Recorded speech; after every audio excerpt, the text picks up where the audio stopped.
ফলে সে সময় শ্রীজীব গোস্বামীর উদ্দেশ্য এটাও ছিল যে এর ফলে সারা বঙ্গদেশে বাংলাদেশেতে বৈষ্ণব ধর্মের প্রচার এবং প্রসার আরো দ্রুত ঘটবে।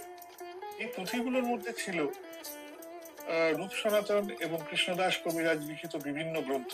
তার মধ্যে হরিভক্তি বিলাস, হরিভক্তি রসামৃত সিন্ধু, চৈতন্য চরিতামৃত, উজ্জ্বল নীলমণি, ললিত মাধব, বিদগ্ধ মাধব, ডানকেলি কৌমুদীর মতো এক একটি অমূল্য রত্ন। যাই হোক, গুরুদেবের আজ্ঞা মতো শ্রীজীব গোস্বামীর এই তিন শিষ্য একটি বিশাল কাঠের বাক্সের মধ্যে এই পুঁথিগুলোকে নিয়ে একটি গরুর গাড়িতে গৌরবঙ্গের উদ্দেশ্যে রওনা হলেন। তাদের সঙ্গে ছিল জয়পুর রাজের অনুমতিপত্র, আর সঙ্গে চললেন 10 জন সশস্ত্র ব্রজবাসী। তারা একসময় ছোটনাগপুরে প্রবেশ করে ঝাড়খণ্ডে এসে পৌঁছলেন। এই সময় হাম্বির মল্লে গুপ্তচরেরা এই জায়গাগুলোতে বিভিন্ন স্থানে ছড়িয়েছিল।